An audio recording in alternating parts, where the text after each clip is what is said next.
I just need my story to get out. Mostly because I want other people who have felt like this, have felt trapped, who have felt like they were trying to pick the lesser of two evils. They have important things to say that we all need to hear. By telling their story, very likely they're doing a big part to stopping this kind of violence. And to me, that's what's really important.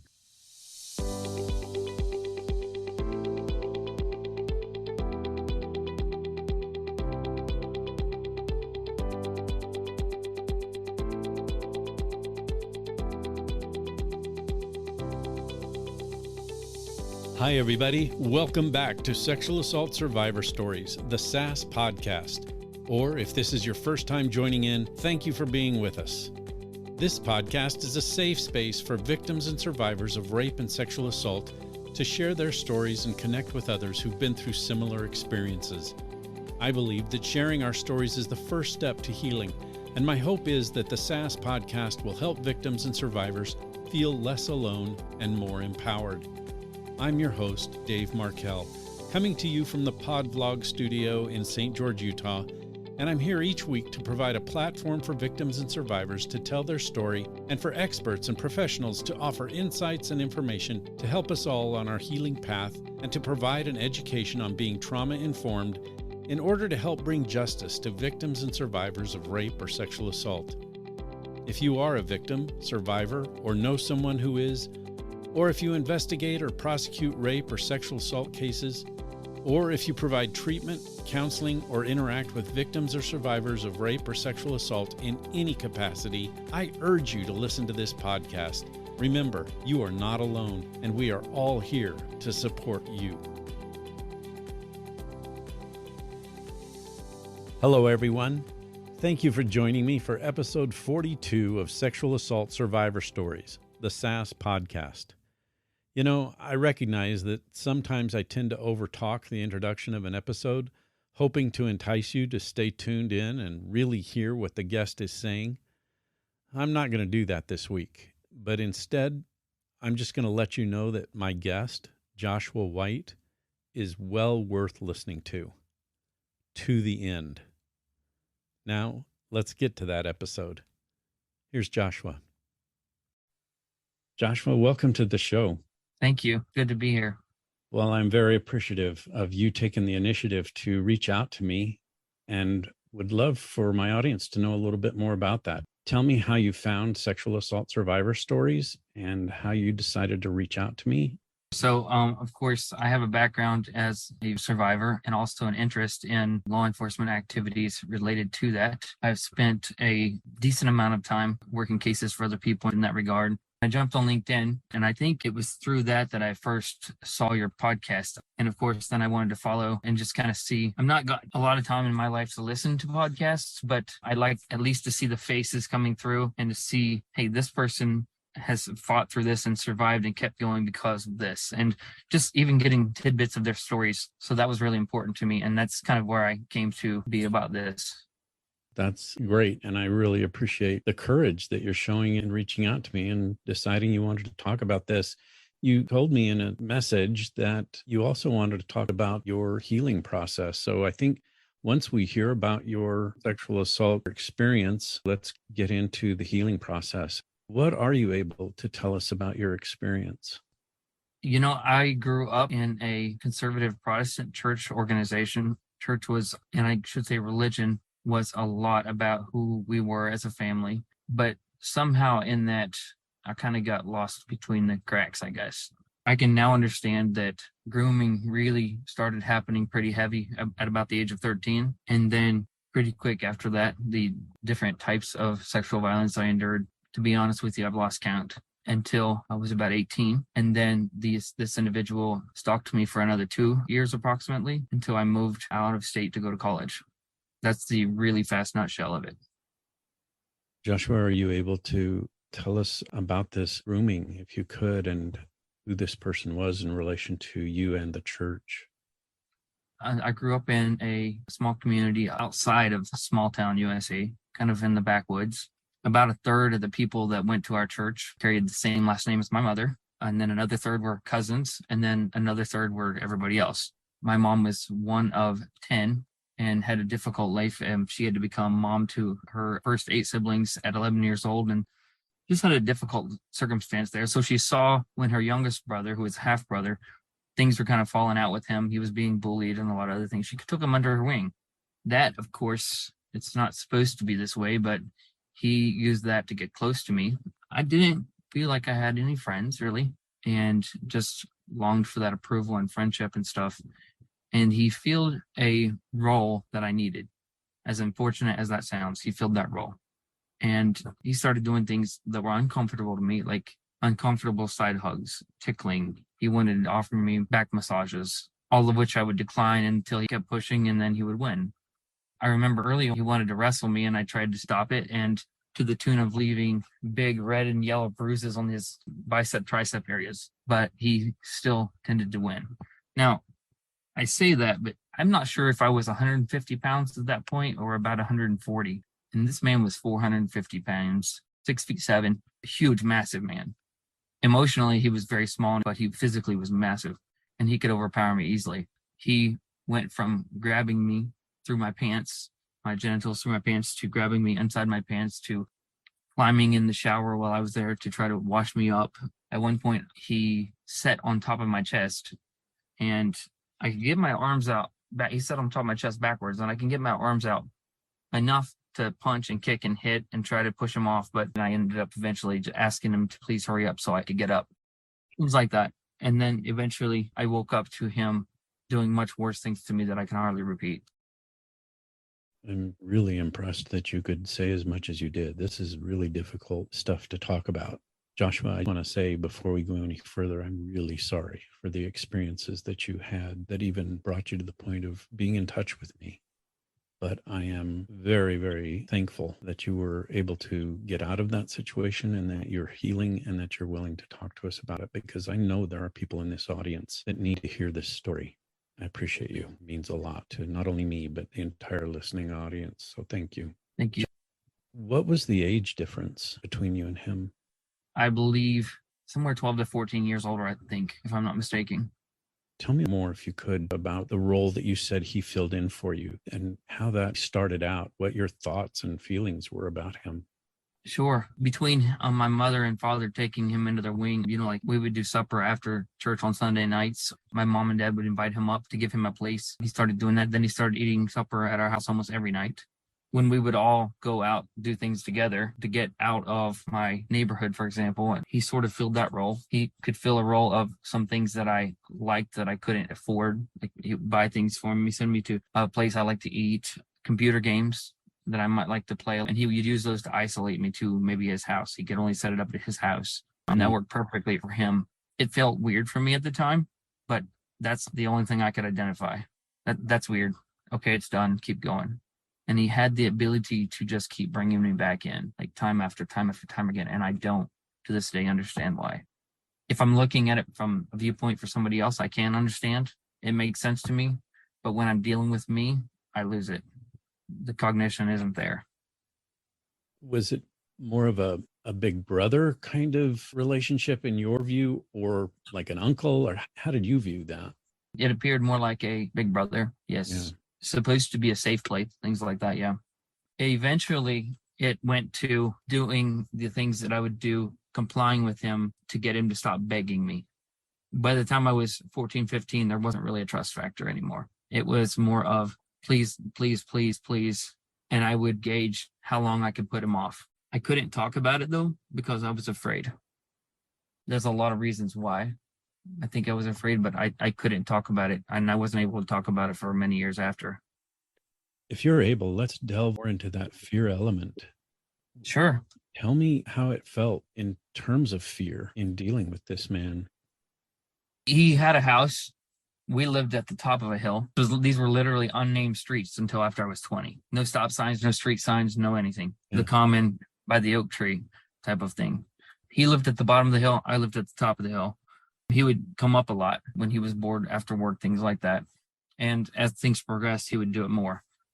He would find ways to get me away. There was always a good or seemingly good element to it. For example, I used to love to go camping. And before I suspected him to be a problem in this way to me, I said, hey, we could go camping. Let's do this. And we made it happen. And we went to go camping. But then I woke up in the morning and he wouldn't let me up. He just wouldn't let me up. It appears more like a physical control. He didn't do anything to me sexually there, but he wouldn't let me just get up for what seemed like a couple hours. I'm sure it was a lot less than that. And then when I decided that was it, no camping anymore, he threatened suicide many, many times. In the area I lived in, Indiana, I didn't have any siblings that were young enough, and in my mind then I would do it differently now, but how I would carry my handgun with a license to carry a handgun, and I would store it in my truck a lot, go to work, and maybe went to a friend's house, another friend that I later gained, or I would be out in my backwoods afterwards so I could pull it out and I could target practice. I had to move that out of my truck when he told me that was one of the ways he intended to commit suicide, and he would use that to manipulate me. If you don't do this, I'm going to kill myself. And he would lay out the ways. That was one of the ways. Medication was another one. And most of the time it was, if you don't, then I will. And he could get me to give in. To this day, I can see it now. I can see that how strong of a manipulation point it is now and was then. But at that point, I thought he would. And I couldn't bear the thought. I couldn't tell anyone about this because I did make a calculated decision that it would be much worse socially for me if anyone, and that included my parents, were to find out. I thought I might get in trouble. I would have been looked down on, to the point that I could live with what was going on more than I could live with people that could help me finding out. Joshua, were there threats also that if you told anyone about this, there would be some sort of consequence? That never was for me. There were a lot of things about the discussion of, this is normal. This is two guys just, having fun. We're adults, or we're both adults, even though I wasn't an adult. That more of a discussion, and that this is normalized, and I'm pretty sure he just knew that I wouldn't tell. It wasn't something that would, in our social environment, and I say it pretty much church-wide, community-wide, I would not expect very many people, if anybody, to be able to speak up about something like this. So yes, it was more of an understood thing that I wouldn't, and he knew it. Was there a consequence in your life and your worldview then about maybe feeling an element of isolation because of this? I mean, I definitely thought that I would be, well, for one thing, cast further out, the odd guy out further, more so, like you said, isolated. I felt like that it would, I don't know how to say it other than it felt like it would be the end of things as I understood them to be, and anything that I knew is safe and secure in my life at all.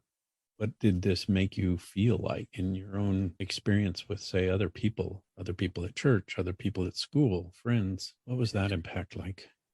Yes, at the age of about 18, I started to develop a couple friendships with guys my own age, which was great. However, if I look back on it, and it felt the same then, that they could tell something was wrong, something was off.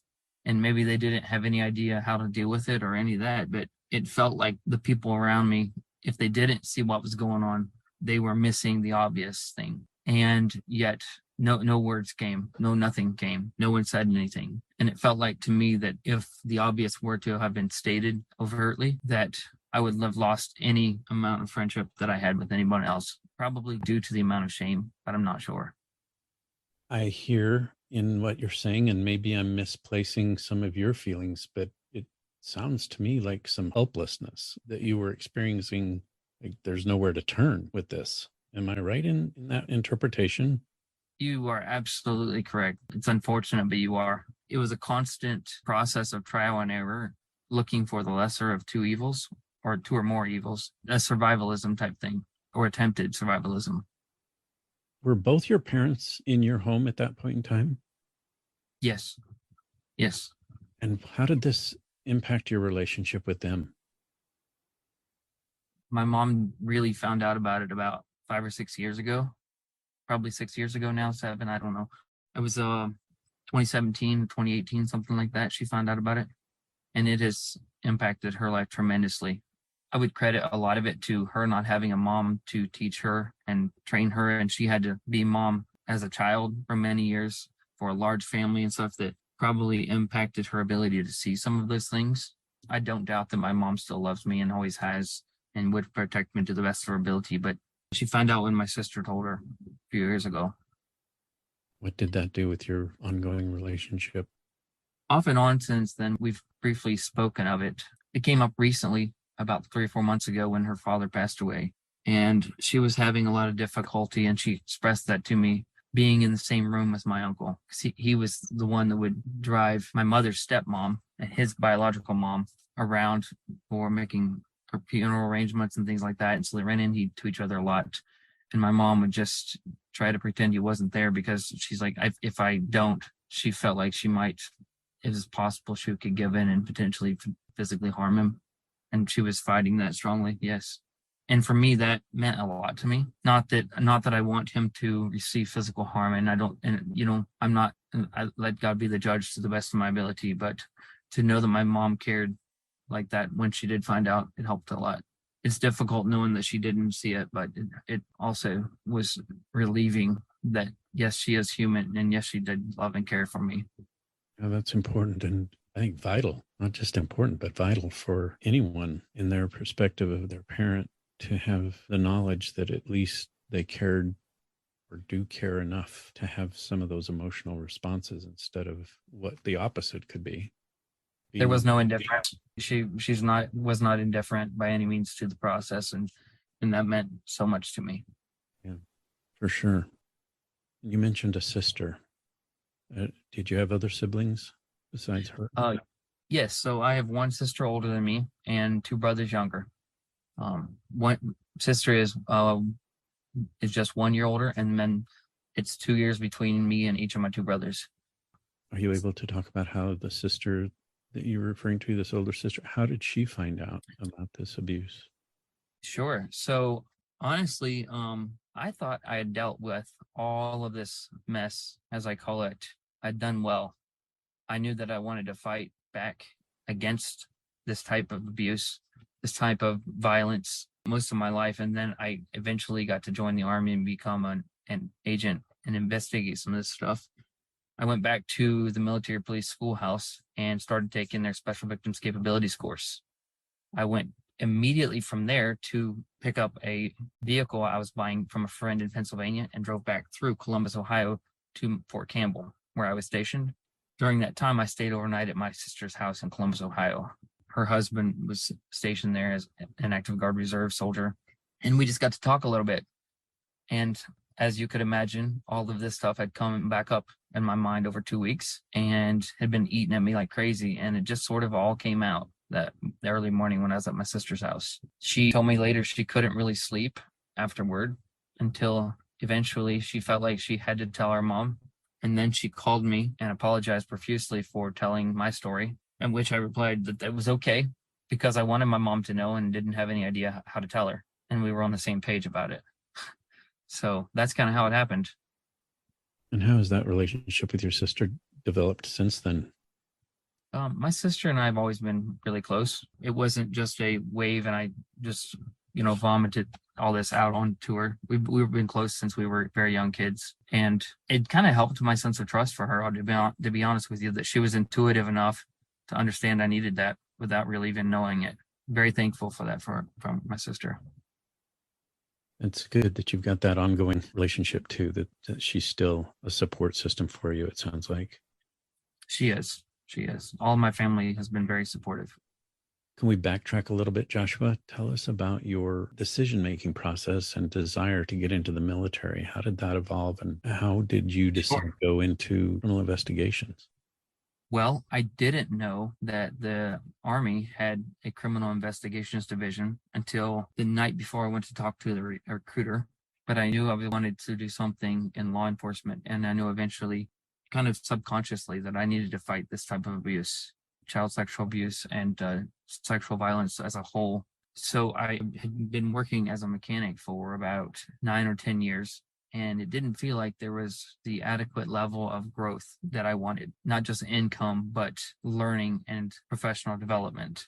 So I went back to school. I worked full time and then went back to school full time. And it took me about a little over 2.5 years. And I got my bachelor's degree. And then with that, around that time, the Army opened up their direct accessions program to take in people into CID. And I jumped on it. It took me most of a year. And during that time, the Army had opened that window. I was one of the first few in the recruiting brigade geographical area, and it made a stink. A friend of my mother-in-law's was a West Point graduate with the current brigade commander, and went together with him one-on-one, and they figured out what was going on, and then my packet went through. And then I just jumped into it and almost immediately got set on an SVU team and started right in. From there, it was evident that I wanted to earn my master's degree, and so I went for it. Almost immediately after finishing that in 2019, I jumped into the PhD program and have been on that ever since, until, honestly, my dissertation was approved by ProQuest today to be published. Wow. Congratulations. That's amazing. Thank you. And what is your dissertation on? Modus operandi and target selection criteria of Protestant church-affiliated child sexual predators. Wow. That's a mouthful, but also an amazingly huge topic and vital topic right now. I think, as far as I know, it's really the first of much anything that in that particular area. I know some people are breaking into the Protestant church world as I wrote as well, different topics and stuff. And I kind of found that a lot with grooming that was pretty evident across the board. I would see a lot of that in where, a lot of people publishing in the area of grooming. A lot of that I was finding in my area as well.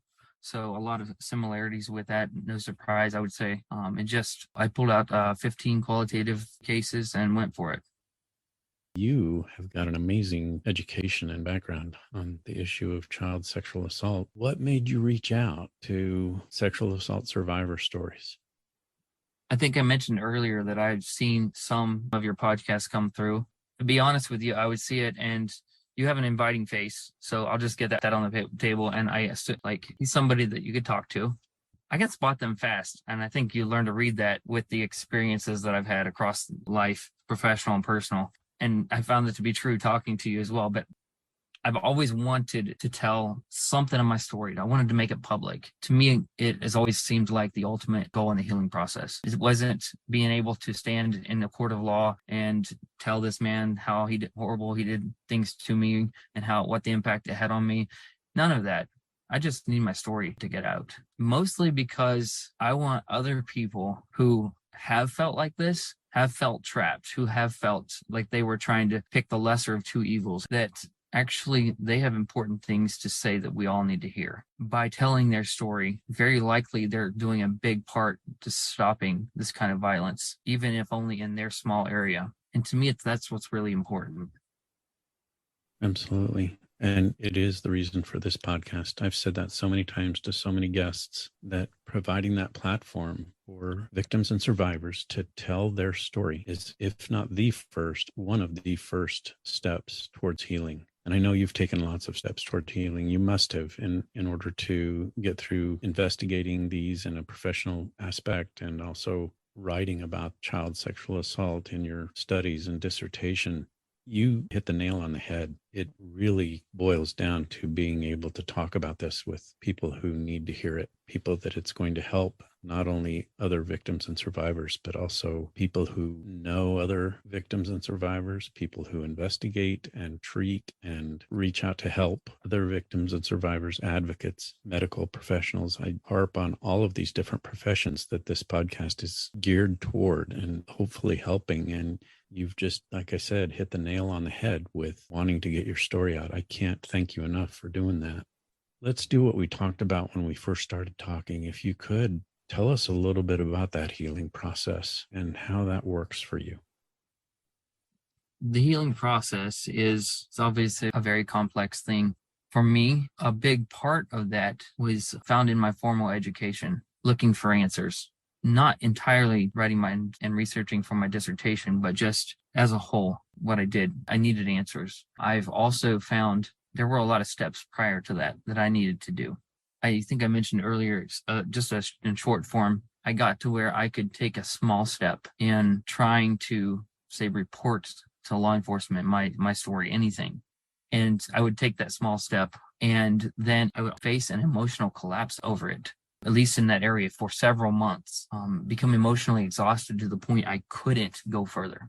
In the professional world, if somebody ghosts me for 2 or 3 months, I'm still thinking, like, what is going on here? But with this, it's a lot different. And I know that some people never tell their story, and some people never get it out, or they only get it out in small pieces. And I think obviously it's worse for children than adults even, but at least that's what I seem to see. But for me, it's always been about fighting to get the truth out. It's been about fighting to feel normal again, or to hope to. I've learned that it's going to be a different kind of normal. It's going to be a lot of therapy over time. It's going to be, sometimes other kinds of help, supportive friends, supportive family, an amazing wife that just choose to understand or to give leeway when they don't understand. And that's a huge part of it for me. I'll think that I'm doing well in the healing process, and then something might trigger my memory again, and I start snowballing again. And then my support system helps pick me back up because they know where I want to be, and we continue on and we continue pushing. I feel like each time I gain a little bit more ground, I'm able to tell a little bit more of my story. I'm able to advocate a little bit more through that for somebody else. And for me, that's always been the ultimate goal. I've never felt that important on a personal level, but I've come to understand that the things that I've studied formally through education, through military training with the Army Criminal Investigation Division, all of that stuff is much bigger than me. And I need it to be, because I can use those tools and I can use that education to stop a horror for somebody else. And that's what it's always been about. When I get to help put a stop for anybody else in almost any way I can, or I get to help them tell a little bit about their story, or get to even offer an understanding ear to listen, that helps me grow and develop and to heal just a little bit more. And that's basically the journey that I'm on. It's difficult to quantify where I am, but eventually we'll get there. You telling your story on this show is a big part of that. I couldn't agree more. Joshua, have we left anything out? There is one thing that I would like to say. If you are an observer or you think there might be something wrong in a child's life, it doesn't mean that you're always going to be right. But if you have a hunch, it's worth checking into and it's worth speaking up about. It's not every situation that you may have a hunch about over which you report to child services or to law enforcement, but it could come to that. I personally think there were some people that knew and understood something was wrong in my life, and yet, to the best of my knowledge, nobody spoke up. I think, yes, it would still have been difficult, but much of the last half of that part of my story, I think, could have been avoided. And so I would say, if you think something's wrong, at least check into it. Maybe you have some friends that are professionals. You can talk to them, do something. Don't just, it'll be okay. And I give this idea that it'll be okay and walk on. Please don't do that. That's what I would ask, that especially adults with a keen eye and strong intuition, just listen to your gut. Absolutely. That is so important. And I appreciate you adding that. You hit the nail on the head with what it is that we as adults should be doing and looking out for the welfare and protection of children, not just our own children, but other children that we see who may be in distress emotionally and psychologically, and noticing how children react to being around certain people and what their actions and reactions are. It's crucial. So thank you. Going through the special victims course that you went through in the military, I know that you got some education and information about what it means to be trauma informed, and then have gotten more through your ongoing education. So you know that in talking about trauma and this topic of sexual abuse, sexual assault as a child, it's going to stir up a lot of memories and feelings that maybe you were, maybe you weren't prepared to handle once we finish this interview. I'm just curious if you could share with us what it is that you will do to take care of yourself and handle those emotional upheavals that will come after having done an interview like this. Sure. That is a difficult question to answer, but I want to, if that's okay. So that looks different for every person, I'm confident. And for me, when I'm completely honest about this, I usually become emotionally exhausted. It usually involves a headache, sometimes a much greater need for sleep afterward, just to process. And it's taken me a long time to understand that that might be somewhat normal. I have several really good friends that are supporting me. I have my wife, who's been my lifelong support and the greatest person I've ever met for me in my life. And she has always supported me in every aspect of it, including telling my story. She's very excited about this opportunity for me. She supports me, and I will rely on that. I may not necessarily go talk it out with them, but I know that I can just be okay existing in the proximity to somebody like her. She's a safe place for me. I can find healing in just sitting on the couch next to her, knowing that life is okay because she's got my back. I also regularly engage in therapy, and I will continue to do that. I've made great strides through various different therapeutic models. That's been very helpful for me. So I'll continue to do that as well. Obviously, I still have a purpose here on this earth that is bigger than me, or I would already be gone. Yeah. There's still something more here for me. In the worst that I could possibly feel, I can still remember there's something still here for me. Some way I can benefit society, some way I can benefit other people. I want to thank you so much for taking the time to be with me and to share your story on the Sexual Assault Survivor Stories podcast. To me, it's great. This is something that I've wanted for a very long time, and I'm hardly able to fathom that it is occurring right now. So thank you. Thank you for reaching out to me through LinkedIn messaging and following through with the idea of being on the podcast. It's amazing to me to think about what you've been through and are this open and this brave and strong to do this. So thank you very much. Thank you, sir. We'll talk again soon. That does it for another episode of Sexual Assault Survivor Stories, the SAS podcast. I want to express my heartfelt and deep gratitude to Joshua White for having the strength to reach out to me in order to be a guest on this show. Joshua, your strength and bravery are appreciated more than you can imagine. And thank you, my audience, for taking time out of your busy day to listen to Joshua's story. But I do have a request.